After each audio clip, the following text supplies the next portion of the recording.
All right, so this is kind of a little bit of getting something off my chest because I do deal with a lot of buyers, relocations from this channel, specifically to the Northeast Florida region. And there are a few things that folks do a lot that make my job harder when they do decide to make the decision to purchase or basically higher representation, which they should do. And so when I take over, sometimes it makes things a little less streamlined because there's a streamlined process when you're purchasing a home that make it a lot easier and less stressful for you as the buyer, but also for me as your representation. Because the benefit of having an agent is to minimize your time. It is to help you minimize stress and also efficiently make you happy with the end product when you are purchasing a home. So bear with me because these are very important little things that you should know. And if you stick around to the end, I will leave the best for last.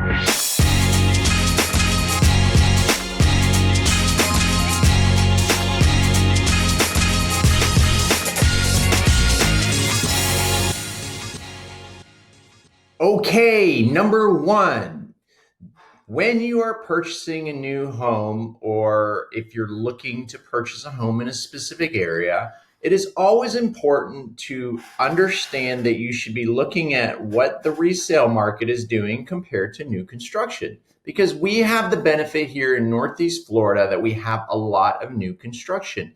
And in new construction, at the time of recording this video here in April 25, new construction has a lot of incentives right now. So if you are working with a real estate professional and they are not educated in both markets and they're not showing you a comparison between resale market and a new construction option, they are not doing their job. So that's not the point of point number one, which I'm asking you to stop doing. When you go into a certain market and you're visiting this area, like if you're in St. Johns County, do not just randomly walk into new construction model homes, because when you do that, you are going to have to work with whatever site agent or sales rep for the builder that is sitting in that model home at that time, because they're going to request that you sign in with your information, and they're going to ask you for your name and your email, and they're going to put it in their computer. And now, if you ever decide to purchase a home with that builder, that you are assigned to the site agent or the sales rep with that builder. Now, you could just be window watching, and that's fine, but hire your real estate professional first and make appointments ahead of time. A good real estate professional should tell you who the best site agent is to work with a builder, who is the most experienced, who knows all the floor plans, who's been with the company a long time. They can also be a benefit and a resource to you, especially if you're going through a 9-month or 12-month build process. You want to have the right site agent that you are dealing with, because usually in these builders models, they have a round robin system, and whoever is working that day and happens to be in the model home is who you're going to be signed as your sales rep. Now, I don't mind people going window watching and kind of learning about an area. A lot of my folks decide, hey, I'm going to save some time of a real estate professional like Greg, who is very, very busy. And I sincerely do appreciate that. And I think it's a great idea. But I think you should call your agent or real estate professional first and go, hey, we're going to go look at some model homes. And I always say, hey, great, what day are you going to go? And let me set up the appointments for you so that you are meeting with the right real estate professional that understands the product, understands what lots available, is aware of things and is experienced, so that you are able to find the right property for you and have good representation on behalf of the salesperson that works for that builder. You usually want the best one, right? And so a good real estate professional like myself, who's dealing with a lot of builders, all the builders in town, I have over 20 builds that I'm representing clients right now.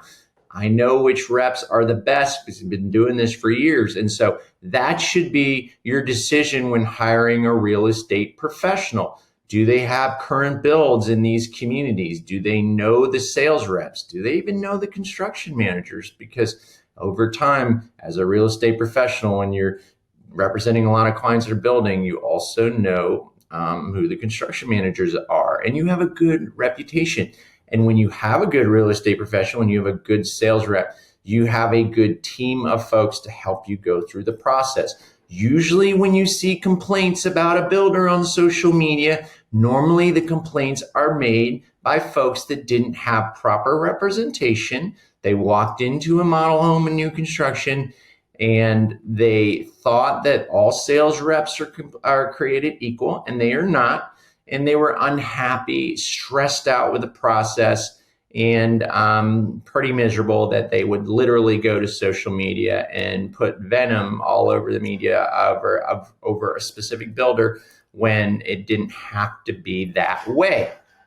Okay, so I'm not saying you shouldn't go look. I think you should schedule your appointments ahead of time with a real estate professional that suggests builders based on what your needs and wants are, because you can also spend a lot of extra time visiting communities and builders and sites without any purpose, aim, and it's a lot of wasted time. A good real estate professional can narrow that down on the areas that are fitting exactly what your needs be. And you should absolutely always look in new construction as an option, especially during these times, as well as resales. Okay?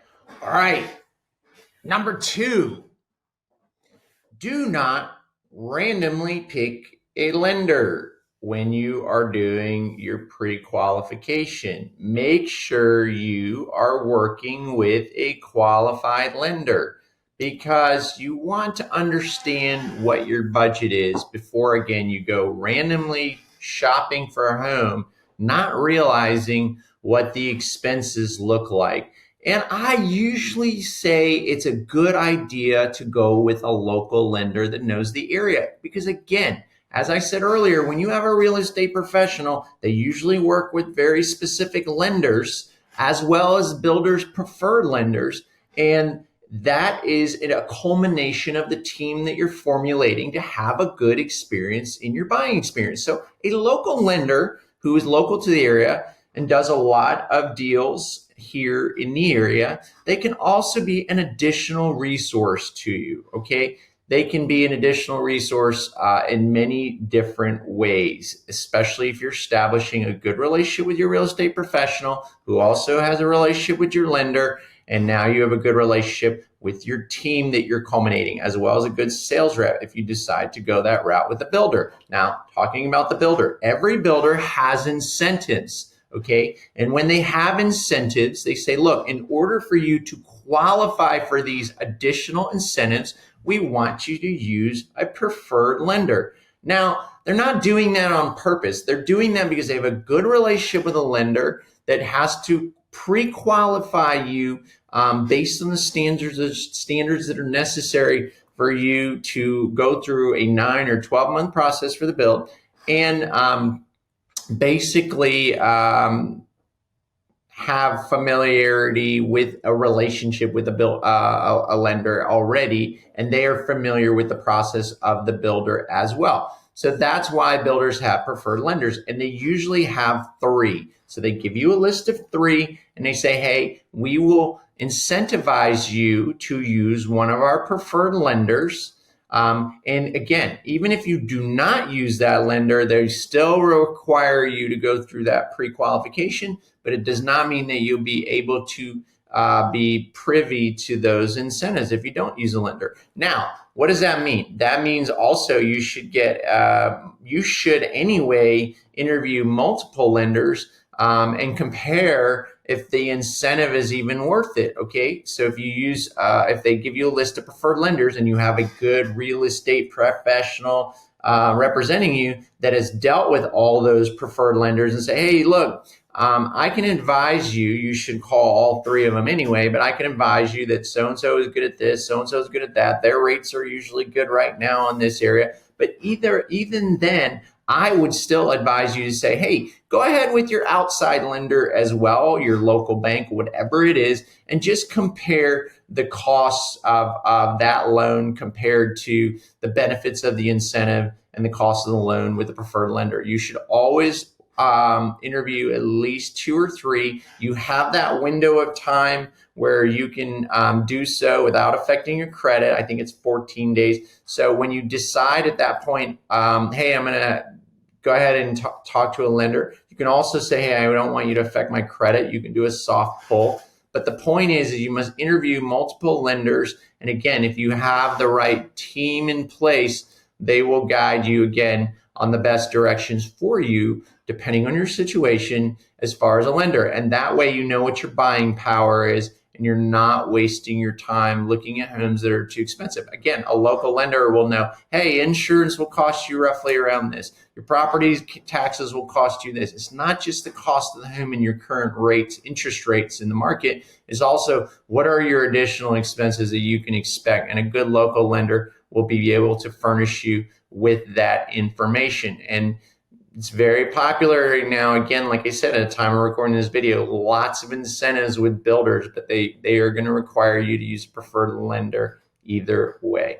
Okay, number 3, and this is for folks that are purchasing a new construction home and building from scratch, but it also can be good advice for those that are buying a resale. So number 3 is stop skipping the inspection process, especially pre-drywall inspections, okay? So in general, you should always have an inspection, okay? Whether it's a resale or new construction. Now, in this particular case, in new construction, I say that a pre-drywall inspection is super important. It is everything behind the walls in the construction build of your home. All the mechanicals, your plumbing, your electrical, and your HVAC. And those are important things to have. So a real estate professional should be advising you to get a pre-drywall inspection because it is so important, not just to see if it's being built right, but also to have that historical data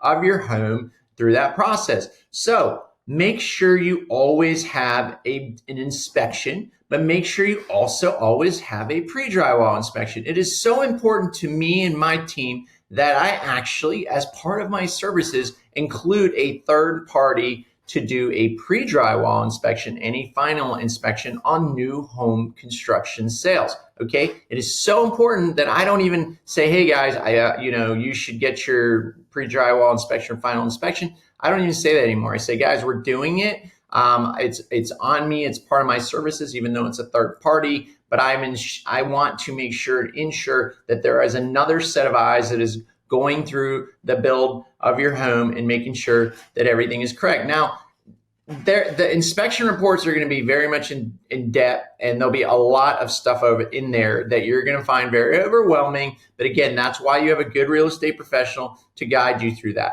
Now, that doesn't mean because you have that inspection that you don't need to go to your pre-drywall meetings or need to go to your inspections. I always recommend that you find out when the inspection is, and you go at the end and actually meet with your inspector so that you actually can talk through some of the big items that should be a concern. Because let's face it, in new construction, there are constant things that come up on the report all the time. They're not a big deal. They seem like there's a ton of things on a report. It can be very alarming if you haven't gone through the process before, but there are a lot of things that we see a lot on new construction that are easy fixes. It's just important that we catch these things before they put drywall up, particularly in a pre-drywall inspection, so that it's an easier fix. It's not a big deal through the builder. And so it's good for you to also, as the home buyer, meet your inspector. Go at the end though. Don't stand over his shoulders throughout the whole inspection period, but go towards the end of the inspection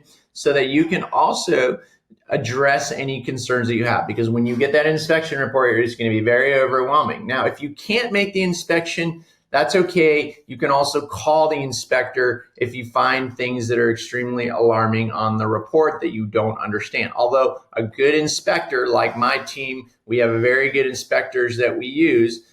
We've gone through a lot here in town, but we have very thorough reports so that you can feel comfortable and have historical data on your home in the pre-drywall as well as the final inspection. So I have a lot of folks that are relocating the area. They don't go to their pre-drywall meeting or inspection, and then later on they have all these questions that was long past because they put the drywall up already. Everything's been shut. The home has been sealed. We've moved on to the next stage. So we can't go backwards. It's important to attend those meetings. Try to make the effort, specifically also to meet at the pre-drywall meeting with your builder. That meeting is set for you to go with your builder, the construction manager, and your real estate professional to say, hey, these are the things that we asked for. We needed can lights here. We need an outlet here.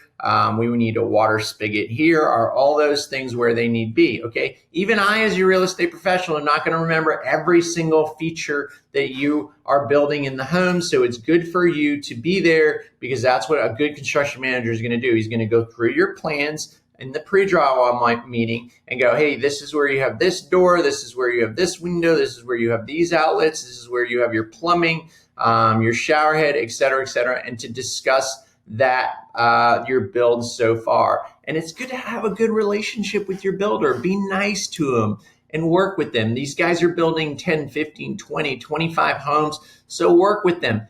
Not everything is going to be perfect. It's a work in progress. It's construction. We're dealing with a lot of vendors, and we're building homes in 6, 9, 12 months very quickly. So again, as part of your team, you should have a good inspection.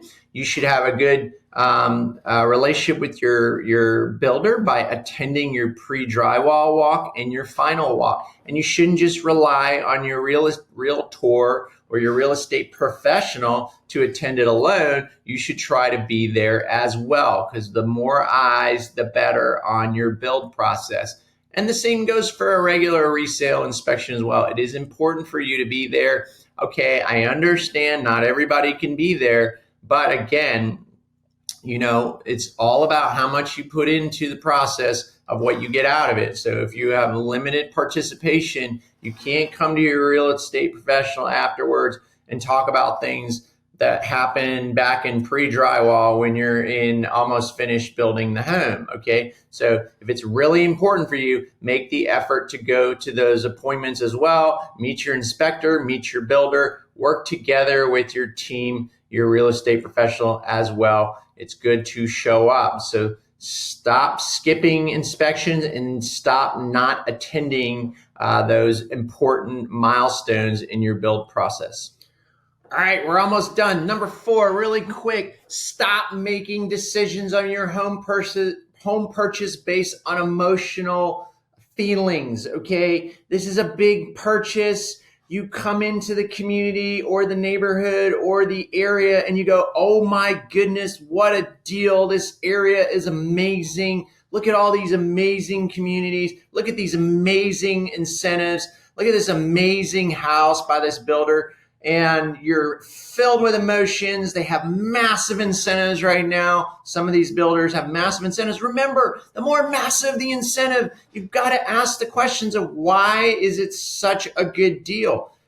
There are different grades and various levels of builder quality, okay? So the deeper the discounts and incentives and the more road signs you say, come here, come see this builder, come see this builder, take caution, okay? Be careful. Don't make decisions based on just if it's a bargain, because you want to make sure that you're not setting yourself up for a disaster later on with major problems with the home later on. Or if you have to do a resale, you're stuck with the home because they're specifically in St. Johns County, in certain areas, there's going to be 15, 20,000 more homes. Even in Duval, as I sit here, is the end of Nocatee, there's going to be a whole nother next development. So this area in Northeast Florida has so many opportunities, and it's easy to get excited and act on emotion. But guys, remember, it's all about location. It's about the quality of the builder that you're going with. If you decide to go that route, even in a resale, do you know who built the home? Understand the warranties, understand the overall picture, and do not make a decision based on emotions. You want to understand the quality of build. Now, I get it. That's, again, why you have a real estate professional guiding you through this process, because they can give you insight on the builders, on the locations, because it's always about the location first. People say, what's the best builder? I go, okay, depends on what you're looking for, what your budget is, okay? And then we can talk about floor plans and all that. But again, it's all about the lot, the location, the community that is right for you. There are so many options here. It's not just about the best deal, that incentives that are coming at you right now. Yes, there's some really good incentives with some pretty decent builders right now, but make sure you understand what you're getting yourself in, that you're not making a big decision like this based on emotion, okay? It is really important to make sure you have an understanding of what you're getting yourself into on a big purchase like this.